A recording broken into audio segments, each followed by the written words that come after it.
Hi friends, ഇന്നത്തെ വീഡിയോയിലേക്ക് സ്വാഗതം. ഇന്ന് നമ്മൾ പറയാൻ പോകുന്നത് 15 മുതൽ 18 ആൾക്കാരൊക്കെ ഒരു വർക്ക് സൈറ്റിൽ ഇറങ്ങിക്കഴിഞ്ഞിട്ടാണെങ്കിൽ അവിടെ മെയ്റ്റ് ഉണ്ടാവുക എന്നുള്ളതാണ്. അവിടെ 700 രൂപ കൊടുത്തിട്ടുള്ള സെമി സ്കിൽഡ് മെയ്റ്റ് ഉണ്ടാവില്ല.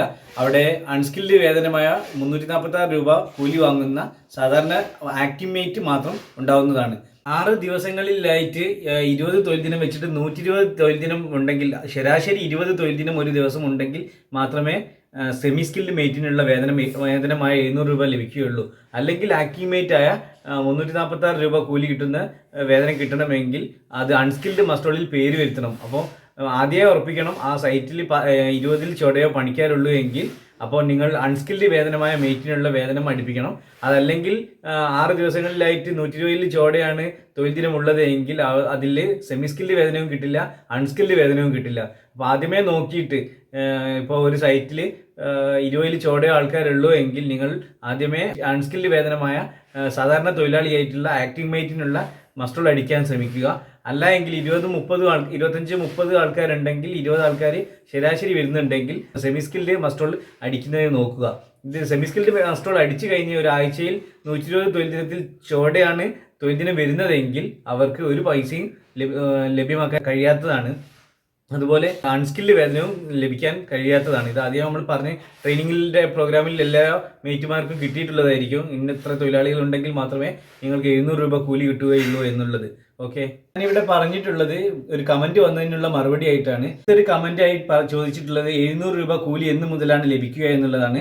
സ്പിൽ ഓവർ വർക്കുകൾ കഴിഞ്ഞു കഴിഞ്ഞാൽ 4/6/2024 മുതൽ പുതിയ ASും TSും കിട്ടുന്ന വർക്കുകളാണെങ്കിൽ അതിൽ സെമി സ്കിൽഡ് വേതനമായ 700 രൂപ കൂലിയുള്ള മെയ്റ്റുമാരുടെ വർക്കുകൾ വരുന്നതാണ്.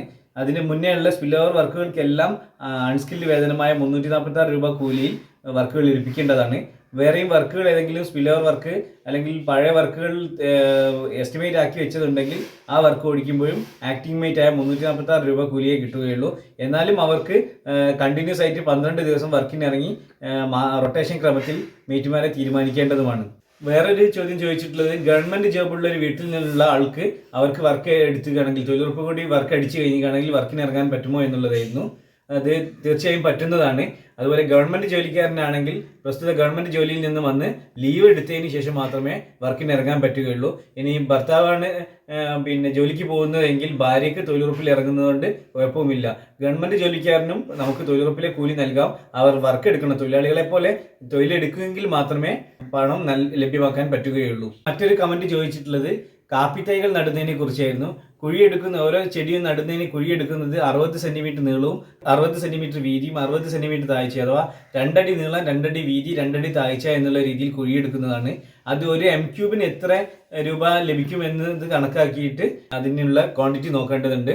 അതിന് നിങ്ങൾ കമന്റ് ചെയ്യുകയാണെങ്കിൽ ഒരു M3 എത്ര എന്ന് പറഞ്ഞു തരികയാണെങ്കിൽ ഞാനെല്ലാം മറുപടി തരുന്നതാണ്.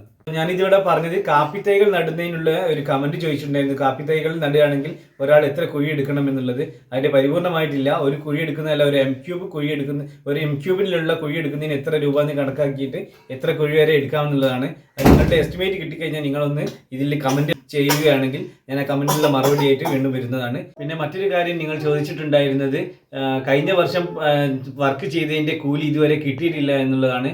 എന്നാൽ 333 രൂപ തോതിലുള്ള കൂലി 2023-24 മാർച്ച് വരെ ഉള്ളത് ഇതുവരെ ആയിട്ട് പൈസ എല്ലാം പോയിട്ടുണ്ട്.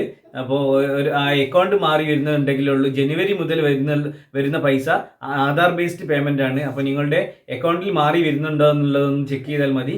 മാർച്ച് 31 വരെയുള്ള പണം എല്ലാവർക്കും ഇതുവരെ അക്കൗണ്ടിലേക്ക് സെൻഡ് ആയിട്ടുള്ളതാണ്. എന്തെങ്കിലും റിജക്റ്റഡ് ട്രാൻസാക്ഷൻസ് ഉണ്ടെങ്കിൽ മാത്രമേ ആ എമൗണ്ടിൽ വ്യത്യാസം ഉണ്ടാവുകയുള്ളൂ. അപ്പോൾ നിങ്ങൾക്ക് ഇനി സംശയമുണ്ടെങ്കിൽ അത്രയും മാസം മുന്നേ ഉള്ള വർക്കുകൾ, അഥവാ ഇതിപ്പോൾ 6-ാം മാസമായി, അപ്പോൾ ജനുവരി, ഫെബ്രുവരി, മാർച്ച് 31 വരെയുള്ള പൈസ എന്തായാലും അക്കൗണ്ടിലേക്ക് ഓരോ തൊഴിലാളികളുടെയും അക്കൗണ്ടിലേക്ക് ക്രെഡിറ്റ് ആയിട്ടുള്ളതാണ്. അപ്പോൾ അത് വന്നിട്ടില്ല എങ്കിൽ നിങ്ങളൊന്ന് പഞ്ചായത്തിൽ പോയിട്ട് ചെക്ക് ചെയ്യുക. അല്ലാതെ പണം വരാതിരിക്കേണ്ട ഒരു കാരണവും അതിന് ഇല്ല എന്നുള്ളത് അറിയിക്കുകയാണ്. അപ്പോൾ നമ്മുടെ വീഡിയോ ഇന്നത്തെ ഇത്ര മാത്രമേ ഉള്ളൂ. ഈ വീഡിയോ ഇഷ്ടപ്പെട്ടാൽ നിങ്ങളൊന്ന് ലൈക്ക് ചെയ്യുക, കമന്റ് ചെയ്യുക, അതുപോലെ ഷെയർ ചെയ്യുക. നിങ്ങൾ ആദ്യമായിട്ടാണ് കാണുന്നതെങ്കിൽ സബ്സ്ക്രൈബ് ചെയ്യുക, ഓൾ ബട്ടൺ അടിക്കുക. എത്രയും പറഞ്ഞുകൊണ്ട് നിർത്തുന്നു. ബൈ.